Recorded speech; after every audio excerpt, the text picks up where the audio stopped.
এবারের 5 আগস্ট অর্থাৎ পরিবর্তিত বাংলাদেশের অন্যতম একজন সেফা সালার কিন্তু মুগ্ধ, সেই মুগ্ধ মিছিলে যখন পানি পানি পানি লাগবে পানি, সেই পানি লাগবে পানি বলার কিছুক্ষণ পরেই যে তিনি পুলিশের সেই ঘাতকদের গুলিতে তিনি যখন নিহত হয়েছিলেন, আমরা কিন্তু সেটির মোটিভ দেখতে পেলাম যে পানি লাগবে পানি, সেই লেখা সঙ্গে বিভিন্ন বোতল দিয়ে সেই মোটিভটিও কিন্তু তৈরি করা হয়েছে এবং বিপ্লবের যে সৌন্দর্য, বিপ্লবের যে চেতনা, এর মধ্য দিয়ে কিন্তু সেটি তুলে ধরা হয়েছে। আমরা দেখতে পাচ্ছি যে আস্তে আস্তে মিছিলের আরও একটি অংশ এগিয়ে যাচ্ছে দোয়েল চত্বরের দিকে, অর্থাৎ সামনের দিকে।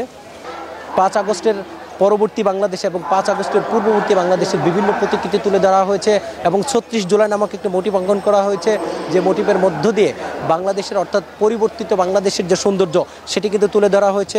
এবং আপনি জানেন যে আজকে থেকে 8 মাস আগে বাংলাদেশে একটি বিপ্লব হয়ে গেছে এবং এই বিপ্লবের যারা অংশ নিয়েছিলেন সেই বিপ্লবীদেরকে আমরা কিন্তু এই শোভাযাত্রা অংশগ্রহণ করতে দেখেছি এবং তারা 36 জুলাইয়ের সেই গৌরবের কথা তুলে ধরেছেন। শান্তির পায়রা, এখানে লেখা আছে মুসলিম, হিন্দু, বৌদ্ধ, খ্রিস্টান বিভিন্ন জাতিসত্তা, এই যে বাঙালি জাতির যে সৌন্দর্য, এককভাবে তারা এই শোভাযাত্রায় অংশগ্রহণ করেন, এককভাবে বাংলাদেশের সৌন্দর্য তুলে ধরেন। সবাই মিলে বাংলাদেশকে এগিয়ে নিয়ে যাওয়ার জন্য যত ধরনের উচ্ছ্বাস, যত ধরনের প্রাণের বন্দনা। আমরা একটু পালকি দেখতে পাচ্ছি, গ্রাম বাংলার ঐতিহ্য। একটি সময় আপনি জানেন এই পালকি ঘিরে বিয়ের উৎসব মানিয়ে পালকি ছিল, কিন্তু আস্তে আস্তে আধুনিকতার মাথায় সেই পালকি কিন্তু হারিয়ে যেতে বসেছে। আমরা বিভিন্ন বয়সী মানুষদেরকে দেখতে পাচ্ছি, বিভিন্ন মুখায়তে দেখতে পাচ্ছি এবং আপনি জানেন এই শোভাযাত্রা ঘিরে যেন কোনো ধরনের আইনশৃঙ্খলার অবনতি না হয়, বিভিন্ন আইনশৃঙ্খলা রক্ষাকারী বাহিনীর সদস্যকে দেখতে পেয়েছি। আপনি দেখবেন যে শীতকালে দেয় না দেখা, গ্রীষ্মকালে প্রাণের সখা, এর সাথে এই যে আমরা নানা ধরনের লেখা দেখতে পাচ্ছি, অর্থাৎ পাখা দেখতে পাচ্ছি, যেটা গ্রাম বাংলার ঐতিহ্য। এই আধুনিকতার সাথে সাথে কিন্তু সেই পাখা যখন বিলুপ্ত হতে বসেছে, তখনও কিন্তু সেই পাখা আমরা দেখতে পেলাম আজকের এই শোভাযাত্রা আপনি দেখতে পাচ্ছেন।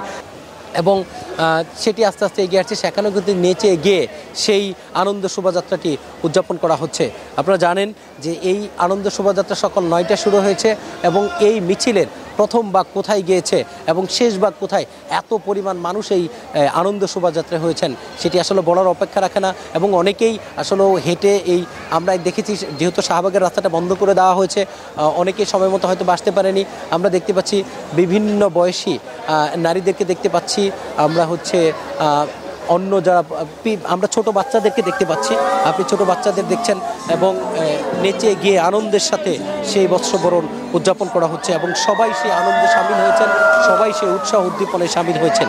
এবং এই যে উৎসাহ উদ্দীপনা সেটি কিন্তু বাঙালি জাতির সৌন্দর্যকে তুলে দেয়। আমরা যদি একটু ইতিহাসে ফিরে যাই, যেটি বলছিলাম যে সম্রাট আকবরের সময়কাল থেকে কিন্তু এই সৌন্দর্য ফুটিয়ে তোলা হয় বাংলার নববর্ষকে এবং বাঙালি জাতির জাতিসত্তাকে তুলে ধরার মধ্যে দিয়ে। শুধু বাংলাদেশে নয়, পাশের দেশ ভারত এবং তার অন্য যে রাজ্যগুলো আছে সেখানেও কিন্তু এই সুন্দর শোভাযাত্রার এবং বাঙালি নববর্ষ পালন করা হয়, শুধু বাংলাদেশে নয়। এবং আপনারা দেখতে ছোট বাচ্চা যারা এই আনন্দ শোভাযাত্রা অংশগ্রহণ করেছেন, আমরা তাদেরকে দেখতে পাচ্ছি।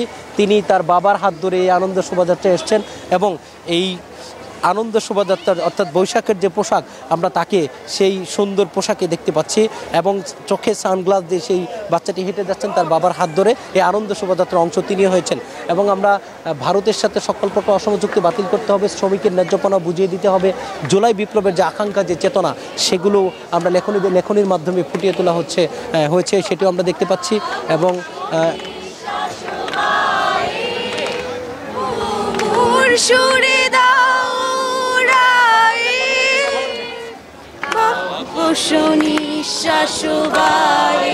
গান গেয়ে কিন্তু সে বাঙালির সংস্কৃতিকে স্মরণ করা হচ্ছে এবং আমরা দেখতে পাচ্ছি গানের সংস্কৃতির মধ্য দিয়ে বাঙালির চেতনার যে গান, সেগুলো কিন্তু এই আনন্দ শোভাযাত্রায় তুলে ধরা হয়েছে।